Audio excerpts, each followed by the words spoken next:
Welcome to Trust the Journey. I'm Melanie Curtis. Our mission is to live, laugh, love, and learn together with you.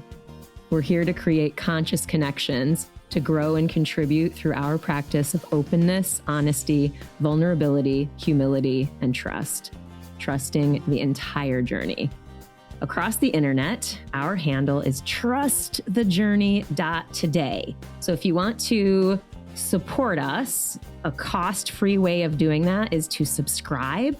You can subscribe on YouTube, you can subscribe on Spotify, and follow us on Instagram. You can leave a 5-star review on Apple Podcasts. All of those ways really help us get more reach, to reach more people and help more people. That's the hope. You can also share the show with someone directly if something resonates, or if you're like, oh, I think that's going to help my friend, send it to them. Send them a text, drop them an email, whatever. And if you would like to support the show monetarily, you can do it through Patreon. So any amount will get you into the Trust the Journey family. And that's the private Facebook group where we expand the conversation with us all together. So any amount will get you in there, $1 a month, $2 a month, $10 a month, whatever. We welcome all donations, and we welcome you to join us there and be supported. We want to give a huge thank you to our editor, Kimberly Joy Voice. She's the bomb for podcast editing services. Get her at KimberlyJoyVoice.com. We are also open and looking for trusted partners to align and brand with now. So if you own a company or know a brand that you think would be a fit for us, let us know. Reach out, trustthejourney.today. DM us on Instagram. That's a great way to get in touch with us. If you would like to connect with Jay or me individually, you can go to jasonmaledzki.com and melaniecurtis.com. Cool. So today we have the great pleasure of getting to talk with Ash Gallagher. Yes. Ash is a narrative embodiment coach and erotic poet, a veteran war correspondent turned activist. She is a passionate storyteller, and her story has been a journey of healing from domestic violence by enlisting her somatic sensuality and spiritual connections. Her work navigates through a trauma-informed lens, creating space for people to unravel themselves, develop awareness, and transform their pain to pleasure through story, movement, and erotic awareness. Ash is a published author 3 times over. Her works are titled Reckoning in the Rubble, Of Stardust and Ashes We Are Made, and Raw, Naked, and Laid Bare. Ash works one-on-one with people as a coach, as well as a leader of workshops, both in person and online, for groups and businesses. Ash, welcome, my friend. Hi. I know. It's quite the experience to be like launched into a space where you have to listen to your own bio and be like, oh my God, what do I do with that? Sometimes it's actually just, what do I do again? Exactly. I mean, is there anything that for you, I have definitely some ideas about where I want to start our conversation, but I want to give you the opportunity to offer what's there for you right now as we start, if there is anything. I mean, no, I trust our conversation, right? And I mean, you and I've known each other a while, and so for me, it's I know it's got to be a fluid space. I don't know what you got. It is a fluid space, and I'm not going to mess around because I love your work and what you do and what you put forth in the world. So I was feeling, I want to dive right in. Like I want to dive in head first, heart first. And I want to open the conversation talking about eroticism and erotic awareness. Yes. Yeah. Because it's such a powerful word. And so there's a couple of things, and feel free to take these questions wherever you want to take them. But first, what does that word mean to you? And second, what draws you to the study and advocating for eroticism in ourselves and in societies? Well, first of all, the word eros has come to mean something that just means romantic love. And it's usually been assigned to someone that you're partnered with, right? So married couples or long-term partners. But as I've sort of grown and gotten into not just the word itself, but into how it's being used in a sociological fashion, especially through the work of like Esther Perel and, others who are in Terry Real and others who are in that line of work, it's really a word that comes from this origin that means aliveness, like life force, like, root of life, right? And so to me, while that can include sexual love, it also can include what makes us tick, what makes us come alive, what makes us pull apart, what Yes. gets us passionate. And so to me, that is about how we drive our entire being. We are relationships and we are stories. And that piece that keeps us moving forward is eros, is our eroticism, is the erotic. It's the life force. And I think what drives me in this space is, well, first of all, my own journey. I mean, I could do nothing about the study of it if my own body, mind, and soul didn't need it. And, moving through healing spaces over the past, 20 years of my life in various stages and layers, for me, enlisting my body and enlisting what makes it come alive and enlisting what keeps me alive is all a factor of that. Plus, I think as a writer and as a storyteller, I'm obsessed with how does the story connect to me? What is the story I'm telling? What is the story I know? What is the story I believe? And when you go back into some of the ancient stories, like Eros was this god that, sort of exemplified mischief and exemplified this idea of, trouble and nuance and, romance and beauty and wonder. And there were all these other gods and goddesses around him that were participants in that story as well. And so I think that just even understanding that the basics of some of that reminds me that we as human beings are the exact same way.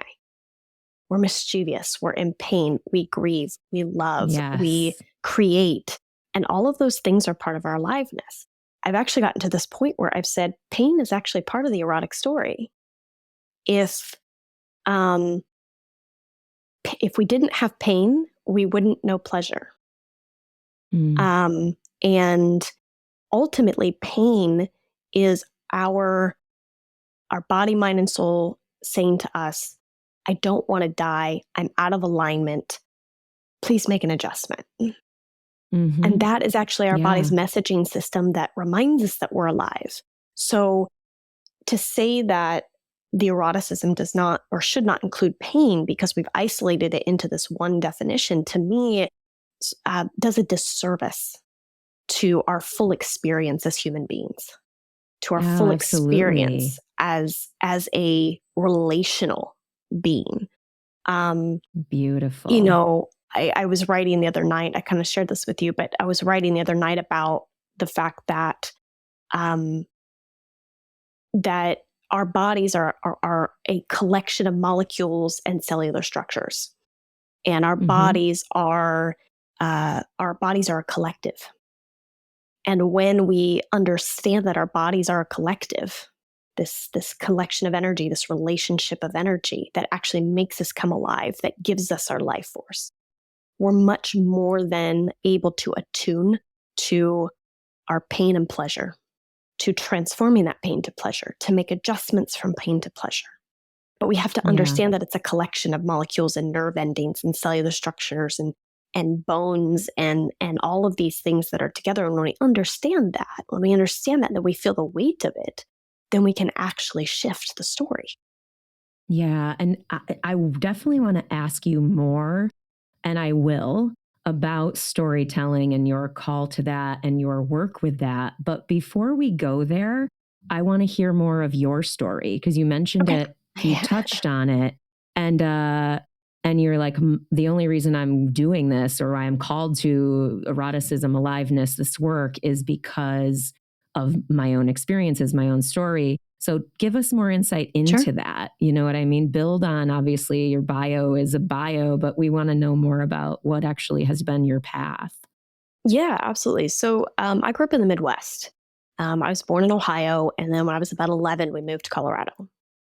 And, I have a lot of really unique childhood memories in my primary years that included a village, right? I had my grandparents around, which I know not everybody did. I had both sets of grandparents. My parents were fairly young, and I had aunts and uncles who were young enough to be like older brothers and sisters, and then I had ones that were probably, much older than that. Both my folks came from big Catholic families. Um, one was the 11th of 12, the other was the 4th of 8. So there was a lot of that, a lot of kids running around, all of that kind of thing, a lot of village. But at home, things were much different. It was a much different story. It was difficult. My folks just weren't exactly, good stewards of themselves, or each other, or their children. Yeah. And so that translated into a very difficult story growing up. And when we moved to Colorado, we were much more isolated. We didn't have a buffer system. I couldn't just call my grandmother and go to the house. I couldn't just, go play outside. I couldn't, with the neighborhood kids. It was a much different space. And so it exasperated the struggles that were already there. And, I grew up in a very domestically violent space. The psychological and the verbal started before the physical. And how that unfolded was deeply painful as a teenager, was deeply painful as a person who was trying to just figure myself out, let alone what was going on in my home. And, I was a church kid at the time, so I sort of clung to the idea of going to church because it was an out for me. I enjoyed school, not because I thought school was the greatest place, but because it was an out. It was a way for me to be out of the house every day. And, I was an average student. I was a B student. I did my best, like a lot of kids do, but there was also a lot of pressure that came with that too. And I'm really grateful for the couple of teachers that I had, a youth pastor that I had. I think sometimes they saved my life, just with small compliments and small uplifting moments, because none of them knew the extent of what was happening. I ran away at the age of 14, and I ran away to church because that was the life I knew. So what else was I going to do? And unfortunately, the American Christian system, and, I don't know how many people listening have that background, but they may relate. The American Christian system, unfortunately, perpetuates a lot of suppression. And so that what that does then is it often creates isolated family units that where violence is happening, there's no way to get help. There's no true acceptance in the ultra conservative system to go outside the church for assistance.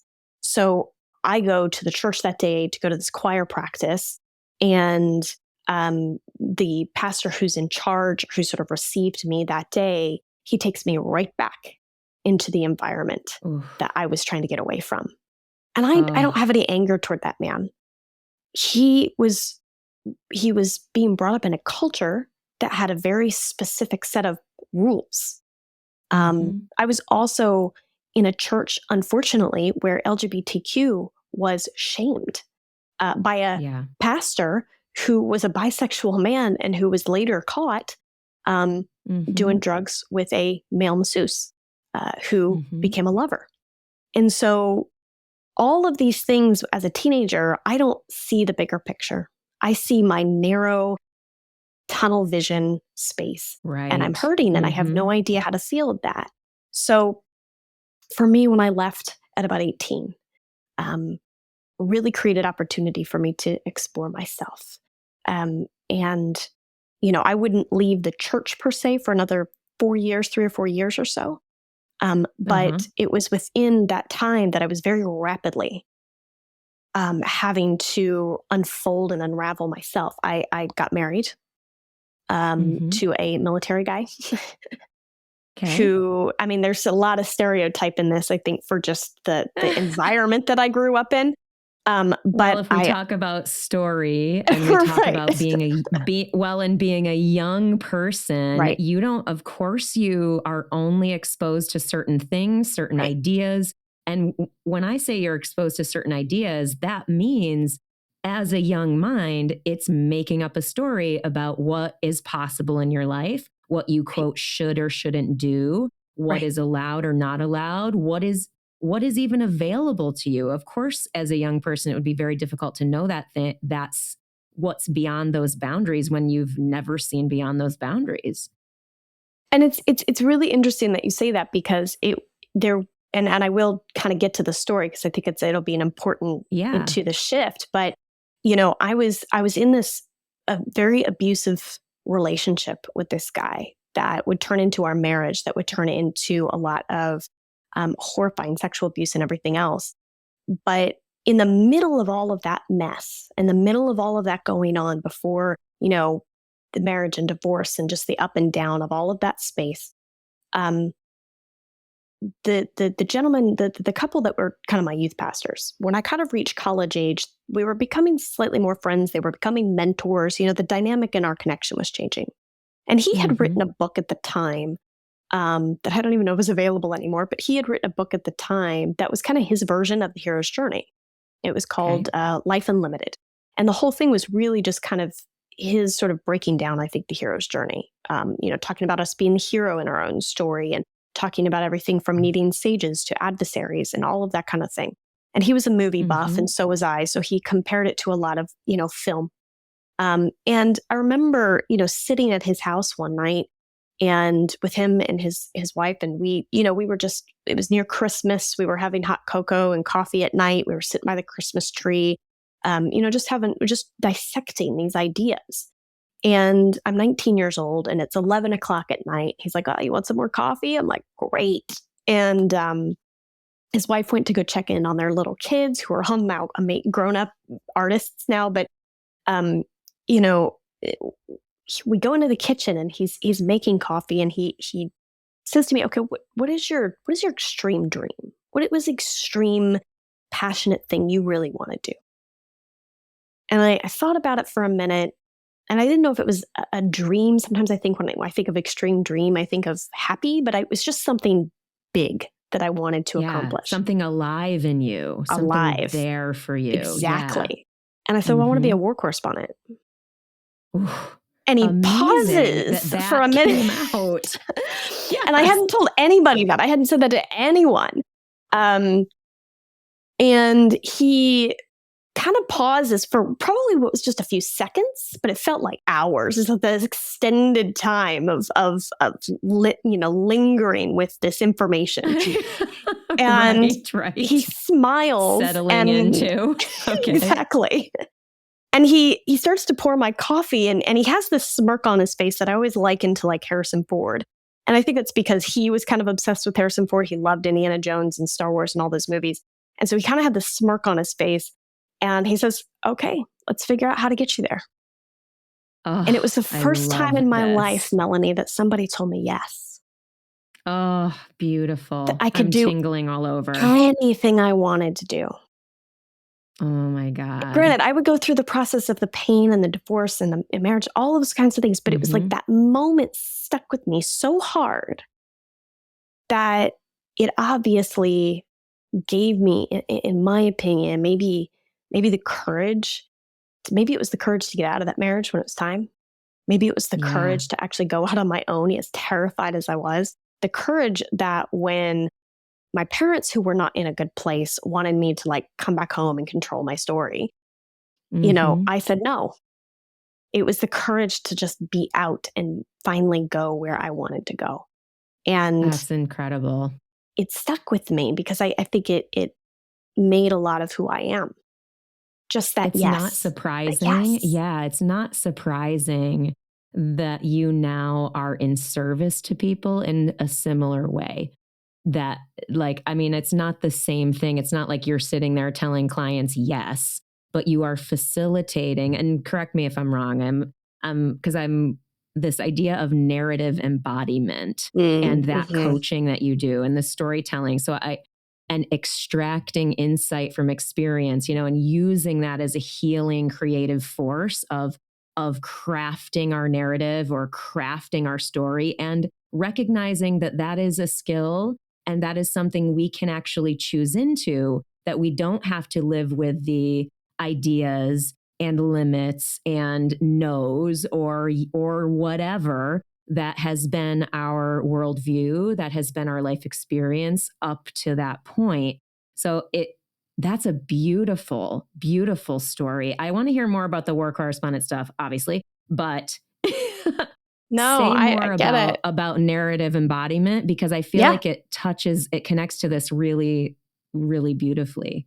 It really does. I mean, look, I grew up not just being, a church kid, but I grew up watching a lot of movies.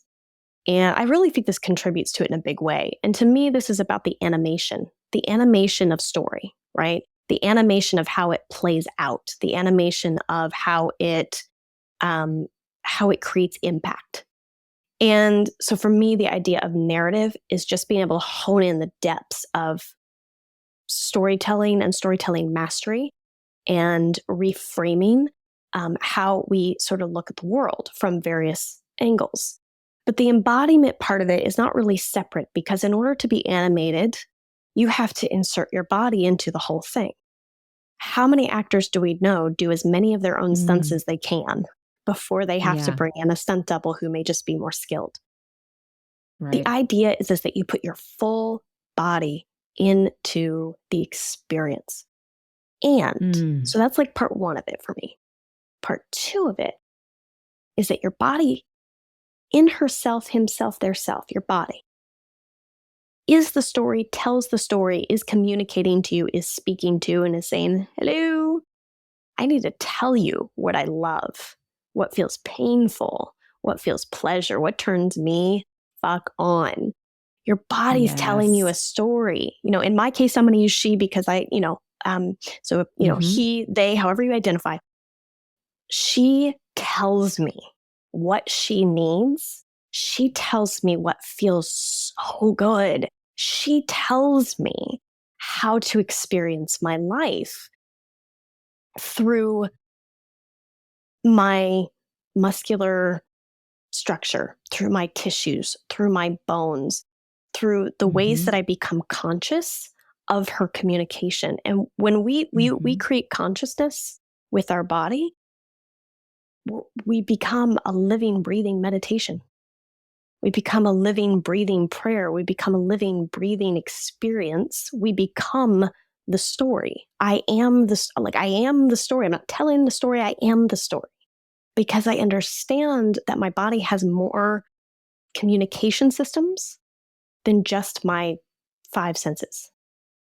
Wow. And as I've gotten into the somatic side of things, which, by the way, soma just means body, but as I've gotten into the somatic side of things, it's really taught me, how your nervous system is like this other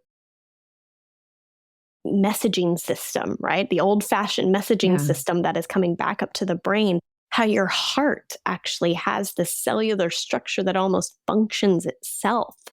And so we are fascinating creatures and wonderfully designed, evolved, divine dirt clods, as one of my teachers says. we are truly something of wonder.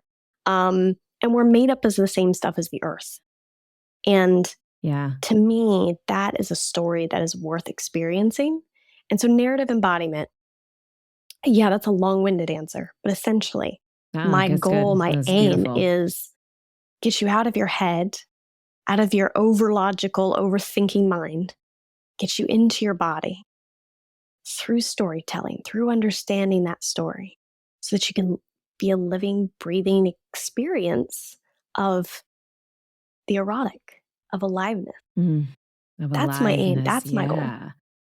Well, so now I honestly, this is so curious. Your story is so fascinating to me, Ash, on so many levels. I mean, not only you as a human and a beautiful, beautiful, radiant friend of mine, but meaning just your vast, interesting experience. The being a war correspondent is like equally as weird as being a professional skydiver. You know what I mean? It's like, who Yeah. does that? Very few Right. people. You know what I mean? So there's something very interesting about that. And obviously you've done it at a high level, I'm from the perspective of narrative embodiment and feeling our bodies and listening to the stories our bodies are telling us.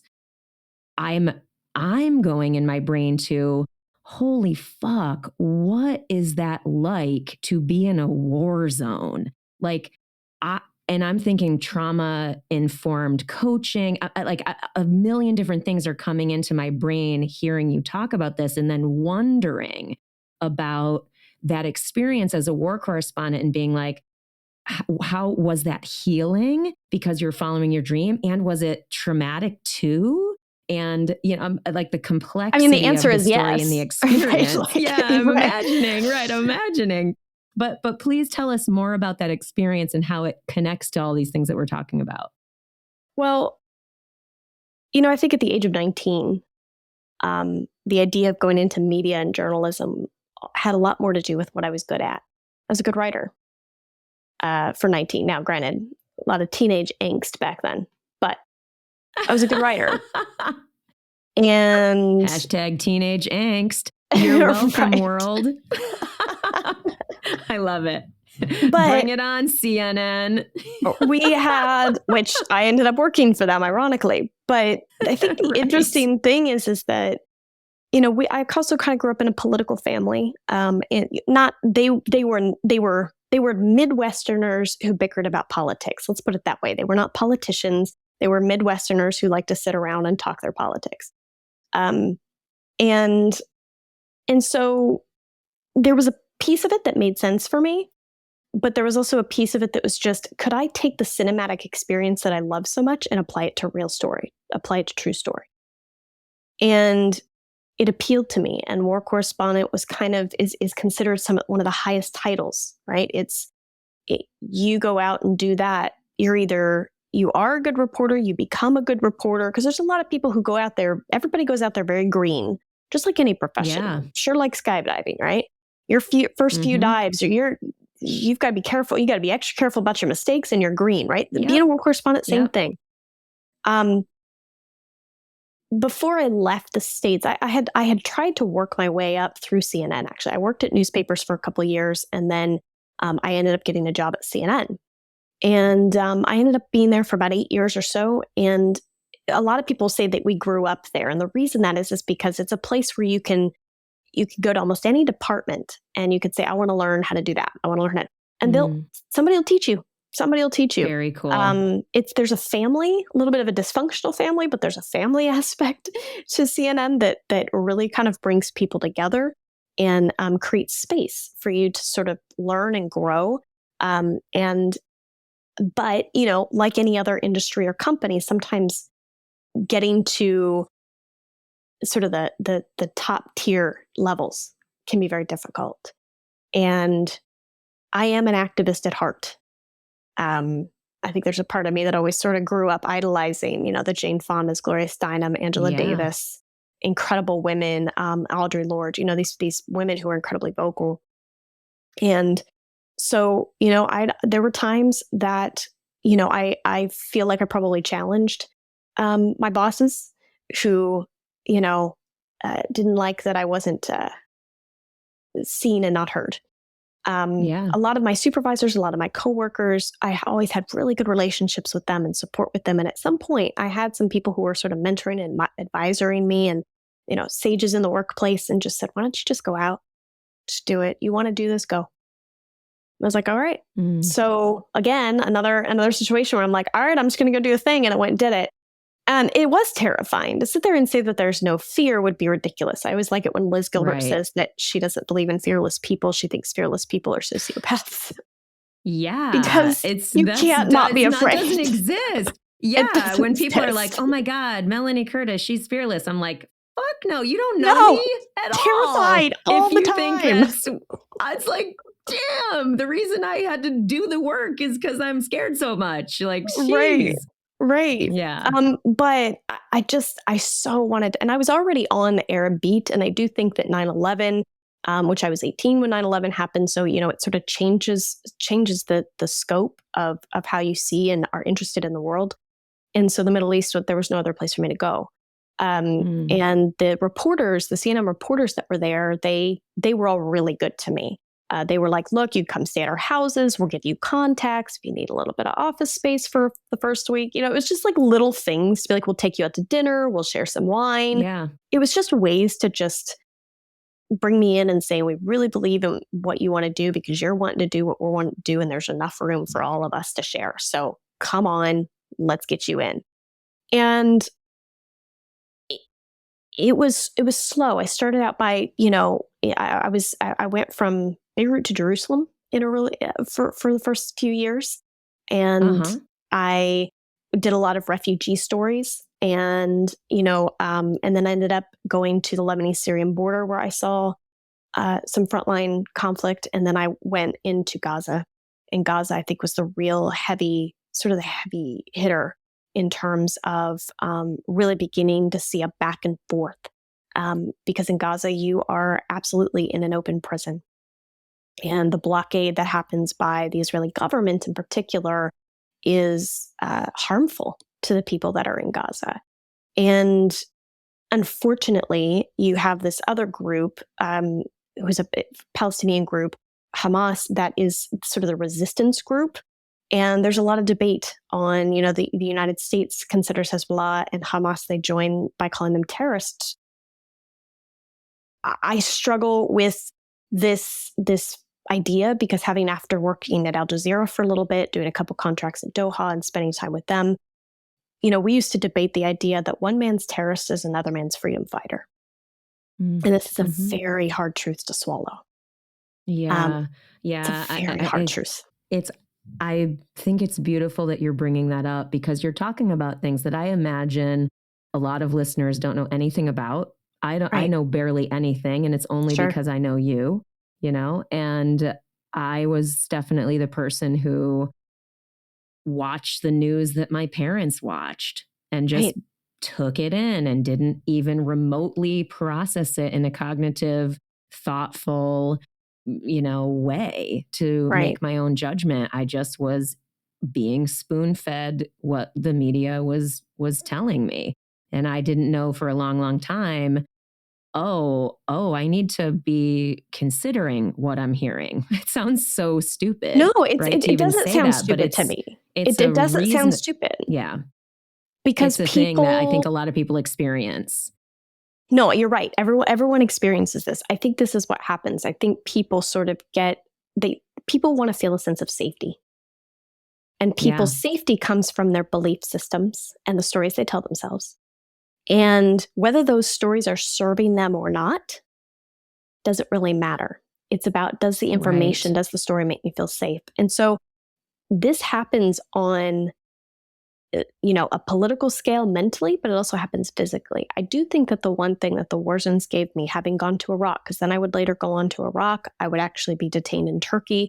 So I've experienced a whole range of sort of frontline and sort of what I like to call bare human consciousness.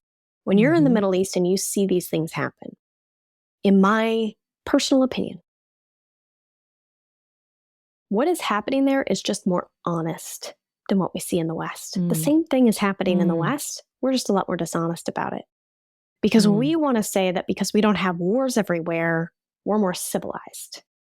I call bullshit. I think that I don't promote war. I'm not for war. I don't think we should go to war. I'm not saying, war is great. Like none of that is anything that I believe in. Right. What I understand, what I take from it is that when we get to a point of our desperation is just too much, we will do anything to survive.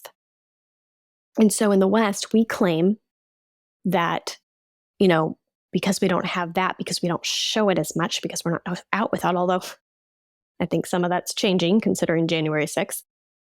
But I think that when people get to a point of absolute desperation, they will protect their family, protect their belongings, protect their own version of safety, their own story of safety, and they will fight against somebody else.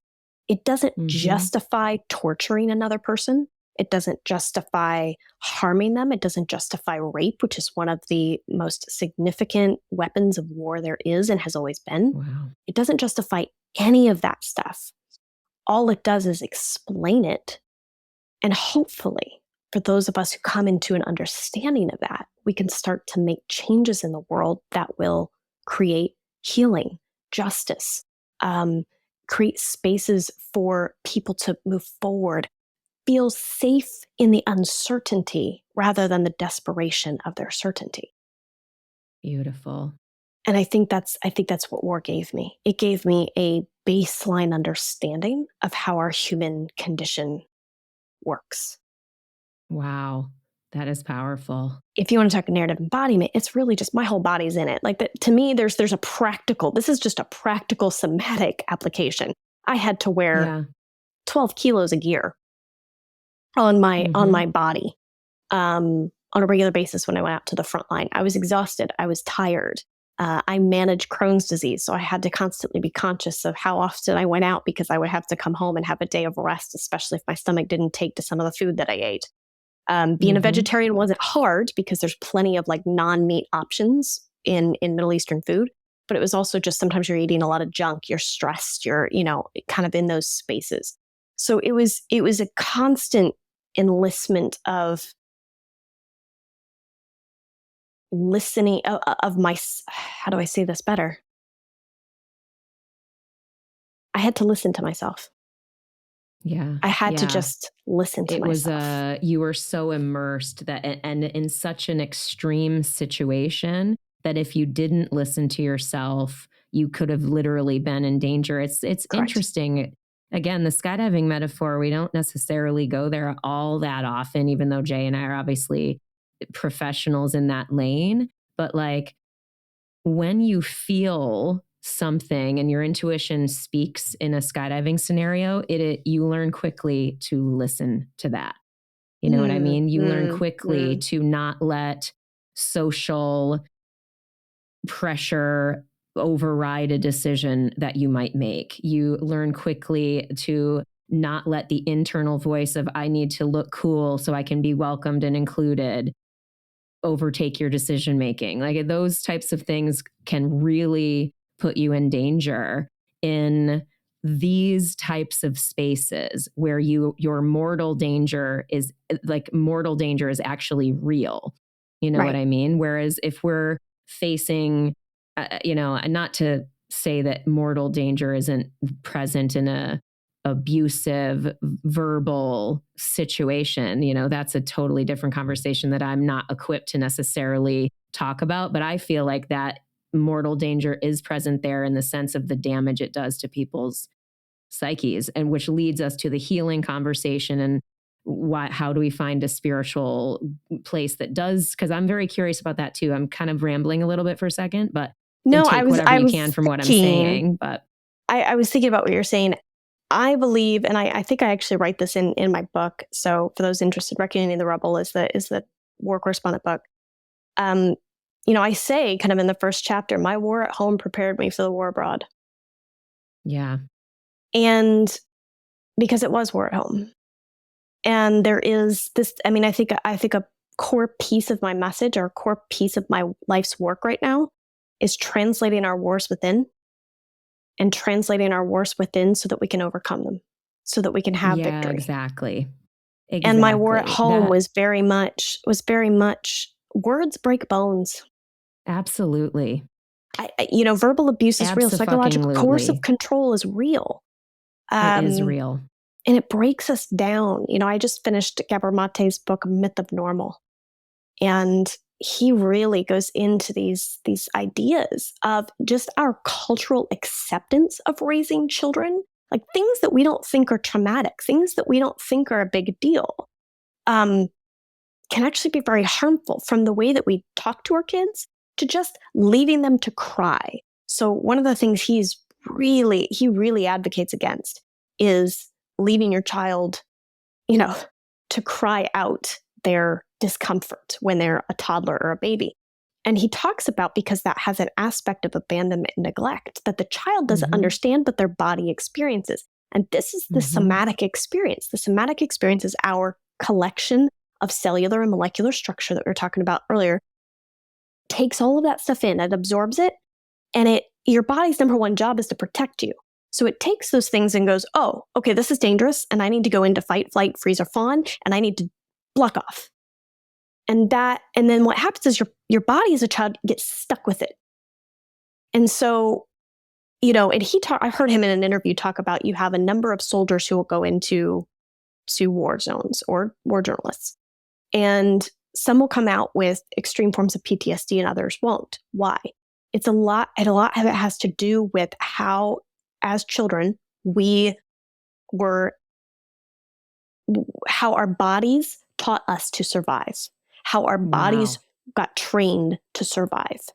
And so that will affect our response and reactions to other traumatic events later in life. You might experience a certain trauma at 25 that you didn't experience. So that adult wound is important, and it needs to be addressed and healed and understood. But your reaction response is going to be based off what you grew up with on how to respond or react.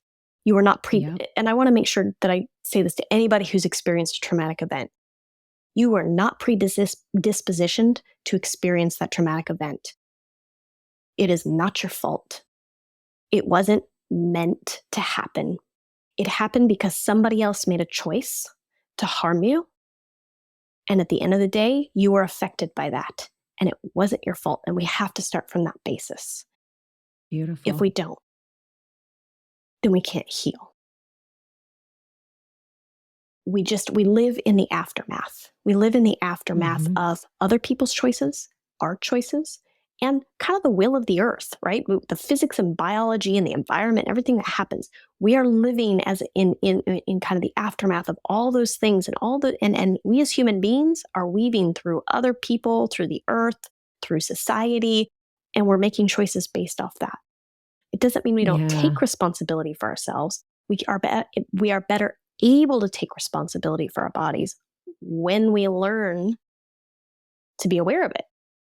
But until then, your whole body is experiencing something that needs attention, and it takes listening to it. It takes listening to yourself, and that harm against you can be physical, can be sexual, can be verbal, can be mental, can be financial. Yep. Coercive control isn't just about physical violence or sexual violence. It is those things. But it's usually predicated by cutting you down to make you feel like you're unworthy.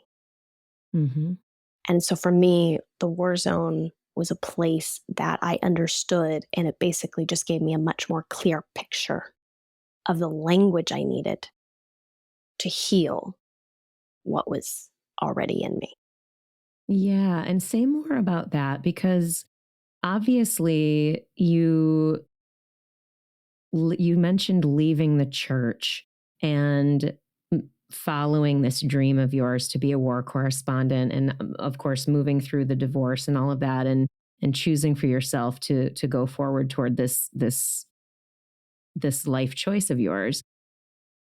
Where was the healing? Like what was where did your spirit, or like, not where did it begin, but like, what was your spiritual journey or your healing journey? How did that look for you? What parts of your journey were your healing, such that people listening might go, oh, maybe that could help me? Or wow, I had never thought of that. Or yes, I have heard of that. And cool, another person has said it's awesome or whatever, like anything that might be in service to people looking to heal and grow in the same ways. Absolutely. So I think over the course of my life, I've gone through a multitude of modalities for healing. Certainly, I've gone through seasons of coaching and talk therapy, and those have been really helpful at different times. Some people find it helpful to go to therapy with the same therapist for 10, 15, 20 years. I honor that if that's what works. For me, it's been more in seasons. And that's okay too. Coaches can be really helpful because, and I think with the therapeutic coaching world kind of opening up, which, I end up, I think, having a lot of that aspect in some of what I do. There's a place to be able to talk it through, to navigate the story, to have someone to help you kind of reframe a little bit and just kind of give you that thought you weren't thinking of, to help pull back the curtain just a little bit in the space that feels like a blind spot. But I've also done a lot of other things too. Some of that has been plant medicine. I am a big advocate for plant medicine. I've participated with cacao, with ayahuasca, with psilocybin. I feel like it's the future. I think it is a radical and beautiful tool. I do not think that it is a cure-all, but I do think that, and I know you guys have just talked about this and had a whole integration episode, but it is an amazing tool that can help you create space in your body and in your mind to be able to just tap in a little bit deeper the stories in your subconscious that are playing out. Because we play out stories every day. We play out value systems every day that we don't even realize that we're doing. Some of them might be helpful for our survival. Some of them might not be helpful. And I do think that plant medicine has a way of being able to open that up. For me, breath work has been a big part of my journey. I practice a lot of breath work, meditation. I do think that things like yoga and body movement. Not everybody's a yogi. I don't expect everybody to be a yogi, but I do believe in physical movement. So I am a stand-up paddleboard person. I've done a little bit of surfing, but I tend to kind of lean into the paddleboarding. I love to hike. I love being in the mountains. I know you're a little bit more like winter ski. I'm like, let's go for a huge hike and find some waterfalls and jump in. I'm a waterfall chaser. Being part of nature is really important to me.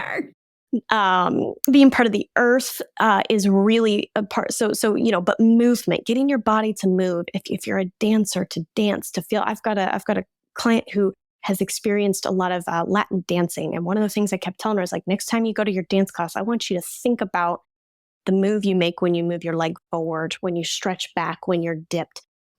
I want you to just have one day where you just think literally about the things that your body's doing. Because when you do that, when you pay attention to how your body moves, we know exercise makes us feel good. Whether you work out of the gym, and sometimes, I've been working out of the gym in the last couple of weeks. So, whatever you do to get your body to move, to stretch, to lift, to exert just a little bit, to challenge yourself, what that does is it not only, increases the endorphins and hormones and all that kind of stuff. It gets you all excited, right? But it also gives you a chance to see where your body still needs work. And where your body needs work is often carrying the trauma, the hurt, the pain, the stress, the strain in your life. And so absolutely. I'm a big fan of movement. To me, this is a therapeutic modality that is important for people to tap into. These are kind of some of the big ones, I think, that have been really important for me. I'm also a writer and a creative. And Mel, my writing is everything. My writing is my life. My writing is who I am. My writing is my survivorship, my thrivership, my pain, my pleasure. My writing is everything. I can turn myself on when I write a good piece of fucking poetry. Amazing. But it's been healing for me. That's back to Eros. That's back to aliveness. That's back to you honoring and saying, and being in truth around that.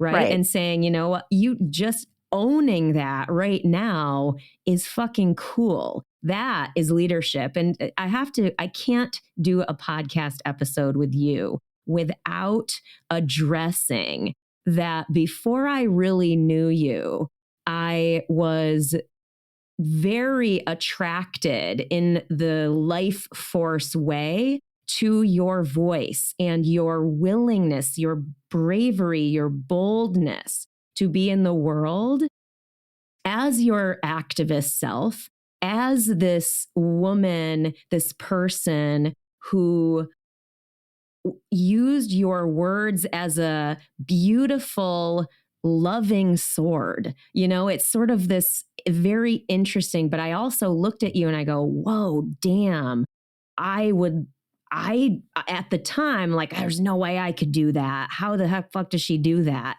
You know, this real willingness to be in conversations that are very uncomfortable, to be an ally to anti-racism, to be an ally to LGBTQ, to be in service of the conversation for white women to heal, and all kinds of different systemic oppression that we see and all of the experiences that you've had. I'm very much in those conversations now, not expertly, but it's been a piece of my growth that I thank you for being a leader for me to see someone as a model to be able to, because you know I'm a writer too, and I'm finding my own voice, but that's something that I just think is so wonderful about you, and certainly you in the public world. But it's just wonderful, this notion of finding your voice. So like if you had any, I don't know, not advice, that's sort of a cheesy question, but you know, like what would you say to someone who's wanting to rise into their voice? You know what I mean? Other than just being in the world like you are modeling for them. Well, honor the fact that it's terrifying. Yeah, right. True. Hashtag truth. You know, I grew up, as a kid, I grew up singing. And it's one of the things that I you know, isn't always out into the world as much, but it's, you know, a piece of myself that I like. And, you know, I sound like my grandmother, and I can hear it. And as I became a writer and as I began to kind of create spaces around poetry and understand how I could pull words apart and put them back together and play with them, there's a space in that you begin to understand the depth of human emotion and humanity. When it comes to being an ally, it's such a weird word for me, because allyship has become this word that is about people trying to get better at being on the right side of history, and less about how do we fight together as a human consciousness, right, for what is just. I love that. You know, James Baldwin, who's one of my favorite authors, he said that essentially, and I'm summarizing a little bit, but essentially, your torment is meaningless in as so far as you cannot relate it to another person. That the purpose of what we go through is to be able to turn it and transform it. He said, you know, you may think that your torment is unprecedented in the history of the world. And again, I'm summarizing, but he said, then you read, and you begin to see the hurt and the pain and the torture and the abject ripping of the human spirit, the human body. And our Black brothers and sisters in the United States, they know this well, right? But if in my own story of survival, I can understand what it feels like to be torn apart within myself, how can I not stand with my Black brothers and sisters? How can I not do the bare minimum to stand with them and say, you're right. What you're going through is awful and terrible and wrong, and the system is fucking up. And it's part of my human job to march with you, to speak with you, to sit with you. I think there's a lot of conversation in white communities about using our privilege. Mm-hmm. And I get it. There's this aspect of trying to, use our privilege to help them. But a French activist, a Black French activist, said something to me once that stuck with me. And she said, when you use that phrase, though, she goes, I don't want you to use your privilege because then you've just put me in the back seat again.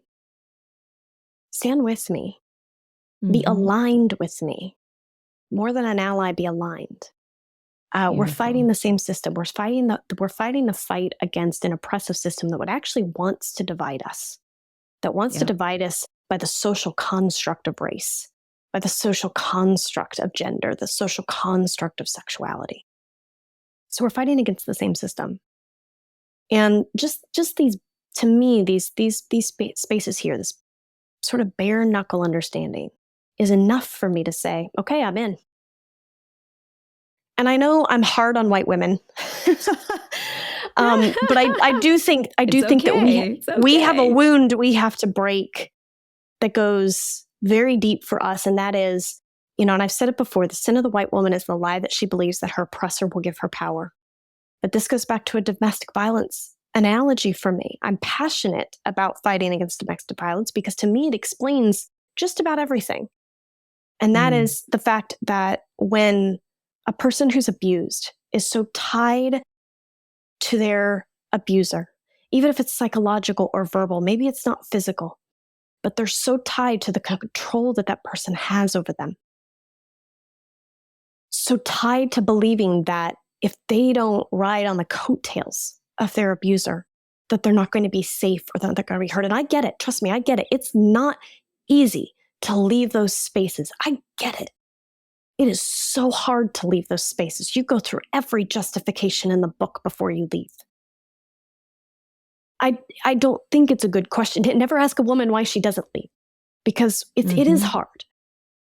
And yet, once we are made aware of it, we have to make a choice about what to do with it. And if that choice is to stay in it, we're going to keep perpetuating the tropes that are going to not only be harmful to ourselves, but to others around us. If we choose to leave, it's going to be scary as fuck. Yep. It's going to be a risk. It's going to be terrifying.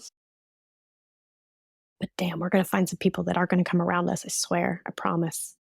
We're going to be surrounded. I would not be where I am if it hadn't been for different seasons of people that surrounded me and said, I got you. And I think that this applies to our social justice movements. I had a friend who said, he said he's very big on advocating for LGBTQ youth. And he said, if you are not getting hit by the same stones as those whom you claim to ally, you're not standing close enough. Stand closer. How many people, when we look back at the 1960s video footage of MLK marching, how many people were hit, were beat, that were white and black and brown, that were across the board? Fred Hampton called it Rainbow Coalition, right? Malcolm X understood this. All of these incredible revolutionaries understood that the Rainbow Coalition was more powerful than the system. The fight, I think, that we're having in our country right now is the oppressive system is losing. And just like the Wicked Witch of the West, when she's melting, all she can do is complain that she's melting. Instead of actually making change or taking accountability for all the horrible things that she did, she's melting. Okay. Right. And so I think that's what's happening. But the problem is that the oppressive system is going to fight harder when they know they're losing. So if we can get to a space where we can unite a little bit more, a little bit more, a little bit more, a little bit more, we have a chance. We have to have a chance to overcome that system. I love that as a directive, as an aid to people who are like, what do I do? How do I do it? Even conceptually, that is so helpful, I think, for people who are wanting to be in service to positive systemic societal change in the ways that they're called. I love that. Well, my sister, we are coming up on the close of our beautiful time together.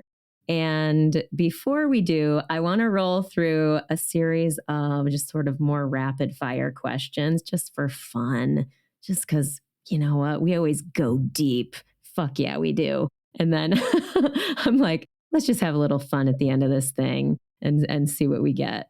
But you've already just given so much. And oh my God, my brain is reeling as always. I know it's a lot. So, and I know it's a lot. And it is, it's to me, good. it's all good. related to the erotic experience, right? I mean, look, I understand the desire to own our sensuality. I am a bi woman and a non-monogamous woman. And so I understand that there's this aspect of relationship that is important when it comes to that. But I also have just expanded. For me, eroticism has to expand into all parts of my life. It has to expand to my activism, to my work life, to my history, to my story, to my sense of being. And yes, that also means acknowledging pain, acknowledging fear, not staying in it, but acknowledging it. And, if we could just hone in on the fullness of experience, stop pursuing happiness, start pursuing a full experience, and we will have joy. Yes, and Glennon talks about this a lot. Glennon Doyle talks about this a lot, that we are not, as humans, we're not supposed to be happy. We're supposed to feel everything. Yeah. And it's so true. Yeah. And that takes away, it starts to strip away the judgment on the quote unquote negative emotions, fear, pain, those things that we're in, where we normally would be like, why am I not happy? Why am I still feeling this way? What is wrong with me? It helps to take those stories and silence those stories and heal those stories to the point where it's like, no, this is my full human experience and I'm grateful. What can I learn here? How can I grow and how can I move forward? I love that. Absolutely. All right. Well, let's do these quick rapid fire questions, which they don't have to be super quick, but I like to do these because it's sort of, this notion of being in alignment with our core mission of honesty, vulnerability, just joy, love, learning, growing, all the things that we talk about. Of course, hilarity. Duh. Can't live without. I mean, seriously. We should just take some screenshots of our text chain and post it in the Trust the Journey family. There are times, Mel, our text chain makes me so happy sometimes. I'm telling you, hilarity is definitely healing. Comedy is so important. It's another so modality. Important. Go to a comedy show. Yes, it is. Fuck yes, it is. No shit. So, okay, let's do this. So, well, I'm going to start with the funny one because that is what we were just talking about. And it's sort of actually a hard question to answer. And maybe we just answered it. But what was the last thing or what's something that really made you belly laugh in recent times? Oh. I guess our text chain, but it can be something else. I mean, our text chains really do make me laugh on a regular basis. I cannot say enough about being in communication with a friend who you can be absolutely absurd with. And I have a couple of friends like this where it's just back and forth. And then the amount of laughing emojis that just follow in this space. Pile up. Right. I feel like this is sort of a regular practice. But I will share a quick story that I just love this story. It just warms my heart. So, it was a while ago. I feel like it's been over a year ago, but it was just a moment that I remember so well, that my body remembers so well. I was, having dinner with a friend, and I had actually made them dinner, and their kids at some point had come and said, well, come play with us out in the backyard. And so she and I, we went with the two kids and we went into the backyard and we started chasing the kids around the yard. And at one point, the younger one, he thinks he's sly. I'm reaching for him to tagging to pull him in. And I'm on this ledge that I think it was supposed to separate maybe a garden that didn't exist, but it's kind of this little footstep. And so I know that I'm about ready to topple over. And he tries to time out as I'm pulling him in. I'm like, no cheating. And so I fall, I stumble, and I sort of roll over so that he would kind of land on me so I wouldn't, he wouldn't get squished. And the two of us just started laughing. Like we Oh. couldn't stop for 5 minutes. He was so sweet and just the sweetest kid, but we just couldn't stop laughing. And it just felt like a moment of joy. It's so good. It's so good. I feel like everybody knows those moments. It's not like it's not like we're trying to elicit that moment, Right. but it's more like, bringing intention and awareness to those moments. It's fascinating because it's some of my favorite bits of life, which is why I personally lean into comedy, why comedy is a pillar of my brand, 100%, you know, and a pillar of my life experience is because it's so good. I need to be around people who help make me laugh. I mean, I love to laugh. Yeah. I love to laugh. Whether I watch a lot of comedy, I watch a lot of stand-up, I love comedy film, but it's because my life is so sort of yang and intense. I mean, in the past few nights I've been with a friend and we've had a couple of night sessions where like after her kid goes to bed, like she and I'll just stand in the kitchen and talk while I'm cutting up an apple or something. And we could just riff on on life, on each other, on whatever the situation is, whatever the topic is, and it just turns into this sort of comedic moment of pure connection and intimacy. Yes. Like comedy is intimacy to me. Definitely. And I'm so it can get serious when you're doing deep work, when you're doing big work in the world, when you care about what you're doing, when you care about your people, when you want to heal and you don't want to avoid your darkness, that can get really heavy. And so it's a really, I think, very critical component to healing is allowing the lighter side of life and knowing that that isn't you avoiding your healing, it's you being in service to it. It's play. Esther talks about play all the time. And for me, play is essential. I actually look back at my family history and I look at the struggle that I went through. If there was one thing I could say they gave me that I have held on to, it's play. Those were two people who did know how to play. Because when we were playing, we weren't fighting, right? So it was so play is safety to me, but play is also intimacy. It's healing. To me, going out in nature is about play. Moving my body is about play. All of that is about being. And honestly, if the sexual partner, if the two of you can laugh at the end, I'm saying that's a good session. That's good sex right there. Girl. Because to me, totally. If sex cannot include laughter and awkwardness and fun and a little bit of teasing, like what are we doing? It's supposed to be beautiful and fun. And so I think comedy has to permeate everything we do, or everything we do really is just going to be so intense and heavy and frustrating all the time. It's so true. So true. All right. So next question. In the honest and vulnerable sort of value, what is something that's humbled you recently?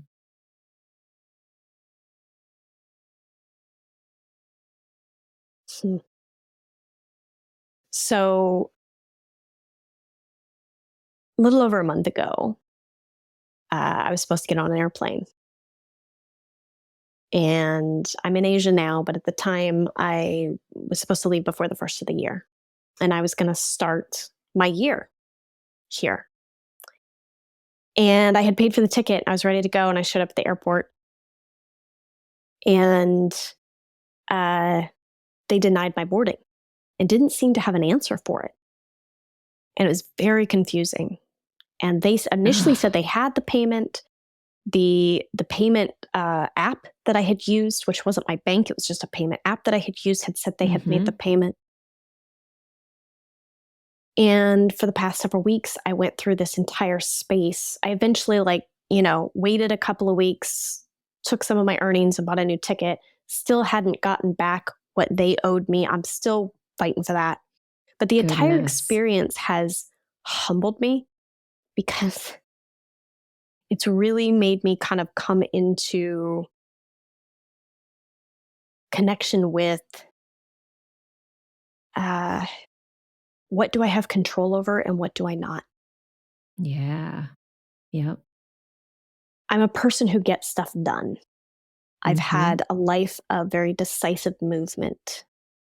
I am a person who passionately works hard, and manages, whether it's my finances or my time, I manage it really well, or at least I think I do. Yep.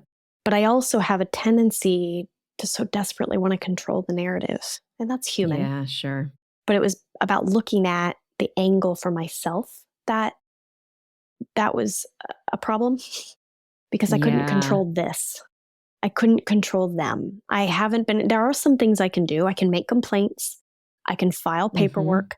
I can make calls. I can check in every day. These are some things I can control and I can push them, but I cannot force the outcome that I want because they have control of the outcome and I don't have control over that. And Yep. I have had to release a little bit of that in myself to say, I'm going to keep trying for now because I do think that there's a space for me to do that. But the anxiety that I would go through, the anxiousness, the heaviness, I have to release some of that because it's not fully in my control. And I have to understand that they're making choices. Even if it's not a good choice, they're making choices.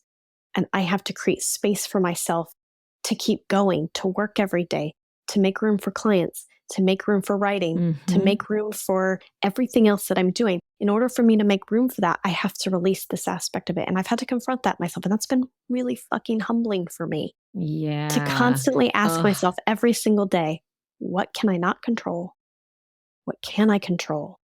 And with what I can control, what do I need to do? Yes. Amen, sister. That's been hugely humbling lately.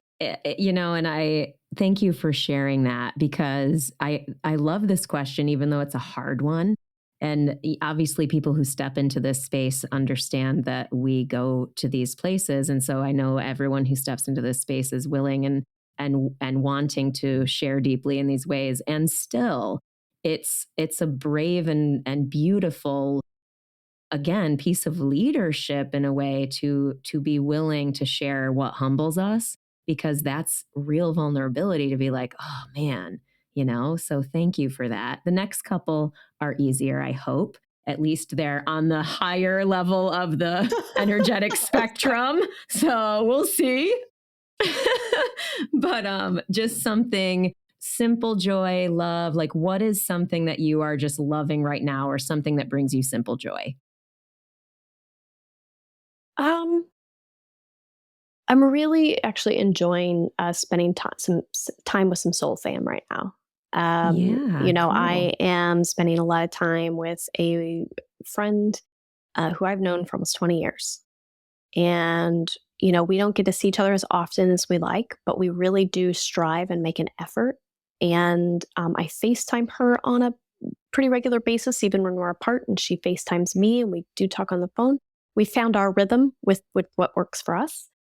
But being Yeah. able to just be in spaces with her and have those conversations and we've grown alongside each other. The thing I love the most is how we're able to so easily identify, like, not only ourselves but each other. Like, we could call each other out and be like, "You're projecting. No, you're projecting. Well, wait a minute now. Okay, now I know this is my own wounding, but this is what and we're able to just sort of so lucidly go through these conversations in a way that just feels so healthy and beautiful that it Cool. expands our joy together, but also like helps Yeah. us have those deeper conversations of sort of learning and being inspired by each other.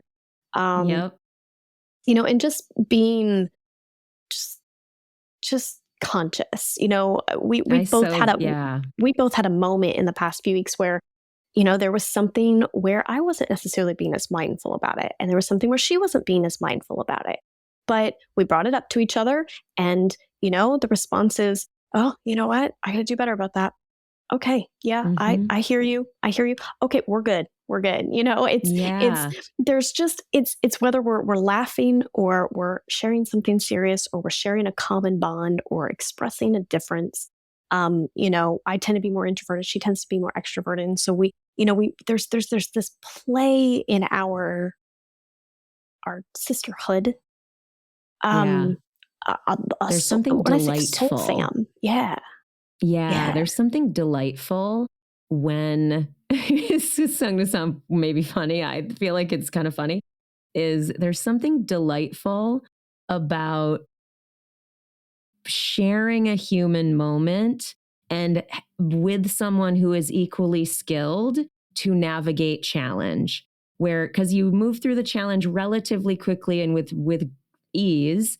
And then there's this sort of almost delightfulness about like, check us out. We fucked Right. up and we just, look at go and team, we did it better. Like the actions follow the words. You're like, oh, okay, yeah. And then it's just creating such a mindfulness with each other. And I think what I've been so grateful for is because I've known her for so long.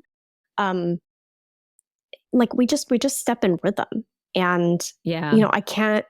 I remember when we first met, and I was going through I was actually going through my divorce, and she had no idea how bad things were, and I didn't say any of it. And then, and so it wasn't until years later when all of that stuff came out, and she's like, I didn't know. I was like, yeah, but you were in your own struggle at that time. We couldn't see each other, in terms of our sort of energetic space. But look at how much we've grown in all this time that we can just pick each other's life and find joy and find pleasure and find, conversation. And she's one of the closest people to my heart in the world. Life without her does not exist. Whether I'm in person with her or whether we're, traveling the world. Yeah. So well, that's and been a on joy. the vein, in the vein of learning and growing, what's something that you've learned recently or something that you want to learn? I think that I'm and this I know this might feel more generic, but I just feel like it's an ever continuing learning process for me in terms of what does it look like to repair? And that is in relationships, that is our bodies. One of my teachers, she says, we've got to get good at repair. And true. Rupture and repair. And we as a society aren't great at that. And I feel like it's a constant learning process for me. One, because of the home I grew up in, where repair was not possible in the way that we would normally think of it to be. We also have a tendency, I think, to see healing as a return to the previous state, which is not how I define it. Yeah. I think healing is about our ability to weave ourselves into a sense of wholeness that we can move forward. But that wholeness is not going to look like its previous state, right? When you break a bone, or when you have a gash or a cut, that scar heals on your body, but it's not returned to the previous state of existence. So as the body, so the soul. And I think that there's been, and I know you know this about me, but there's been, in the past year or so, there's been some circumstances that have really confronted me with how can I get better at repair, but how can I also claim what I need in the repair work, whether it's with a person or a circumstance. Yeah, beautiful. And I do think that, I know that feels a little bit more general, but it is a vulnerable space for me. It's a skill. It's a skill. I mean, it's also a concept that is worthy of putting forth. You know what I mean? So if someone listening is going, oh, well, what is this? I'd like to learn more about this concept of repair in relationship and life and healing as part, because certainly people listening are on a healing path. I don't think you make it to episode whatever number this is. And you know what I mean? If you're not like, oh, cool, I'm into the healing thing, you know what I mean? Right. So I appreciate that share. All right, my friend, final question. If you could initiate some kind of positive change in the world, like what would be your vision and why? Like, it doesn't have to be like life altering, the be all end all. It could, that saves humanity. It could be something small, or it could be something larger. But what would you say to that? Like, what would you do to change the world in a positive way? Understand the story, value the storyteller.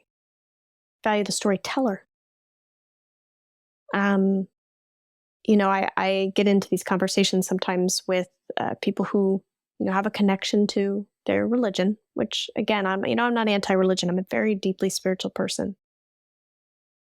And I also think that what happens, the misnomer that happens, is that people understand that the stories we know from the mystics and the poets are these stories about experiencing the world from their view. And for for most of history, we've been asking the same questions, having the same thoughts, having the same struggles, and telling the same stories.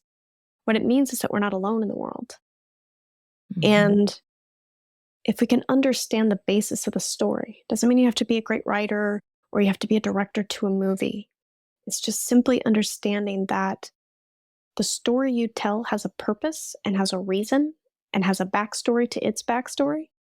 And it brings you to where you are. People see storytelling sometimes, I think, as sort of this fiction thing that happens or the thing on the news. But actually, the story is the thing that in your existence every single day, how you show up to work. Are you in a bad mood? Are you in a good mood? Are you looking forward to seeing your coworkers? Are you ready to change your career? How about your sex life? That's a story too. How do you orient yourself? What do you need? What gives you pleasure? What's painful? And if it's painful, what's that story? Because that story might come from abuse or harm or trauma. Can you tell your partner what you need? That's a story, because then you can create what I like to call pure conversation. To me, the sexual experience is pure conversation, but it requires actual conversation. The story that you want to tell in order to be able to go into it with full awareness. When you self-pleasure, whether your self-pleasure is sensual and sexual and in your own time, or whether your self-pleasure is being out in nature and getting dirty and being in the water. For me, bliss is that moment when I jump off my board and that few seconds that I sink into the salt water and it surrounds me and it holds me. That's a story. And that's an experience. And that's the fullness of me. But I say that and I share that because why do I describe the water as something that's holding me? Because I'm a person that maybe wasn't held as a kid that I needed to be held. And so when I find maybe in nature or a hug from a friend or whatever, it's that space of being held. That's a story. And so it's me being able to transform the story from one of pain to one of pleasure. So I would say that if there was anything that I would like people, anybody, one person, 1,000 people, 1,000,000 people, if we can hone in our ability to understand the story and value the story and use that language even, we could change the world. We could bring justice. We can bring healing. Racism is a story. Remember, race is the construct. So it was a story told by oppression to create division, to create enslavement, to create harm, torture, sexism, same thing, construct. Gender binaries have been created as a social construct to harm. So how can we transform them into stories of radical pleasure, of stories of overcoming, stories of healing, stories of justice, stories of emergence? Yes. From what was painful. Well, my sister, on that note, how can people find you? If people want to work with you, how do they get in touch? What is your info? Let's hear it. Okay. So if you want to see see my work, how I kind of my day-to-day, I always tell people, go to my Instagram at Birth Revolution, and it's BEARTH Revolution. And you can also then go to birthrevolution.com, which is where you can find my coaching page, my teaching pages. If you want to get in contact with me, feel free to send me a DM or an email. ashgallagher83@gmail is my email. You can actually just go into those spaces, send me a DM if you want to work with me, if you want to share your story, if you want to, figure out what options are best going to work. I welcome it. Yeah. Yes, there's that. I love it. Well, I encourage you, peeps listening, if you're resonating with Ash's style, reach out to her, connect with her, follow her stuff on all the channels that she just said. Of course, as always, thank you for being with us here. Follow Trust the Journey at trustthejourney.today. Jay and I personally, jasonmaletsky.com, melaniecurtis.com, all of the things, all of the website, birthrevolution.com. Ash, thank you so much for being here, for being me. so generous in your sharing, in your expertise, bringing your truth and your just, again, that beautiful life energy that you are so generous with. It is, in my belief, high service. And so thank you for that. And thank you everyone who is here listening. If you really, honestly, if you were inspired by anything that you heard, go ahead and share it with a friend, share it wherever you feel inspired to share it. And just thank you so much for being here. Love you all so much.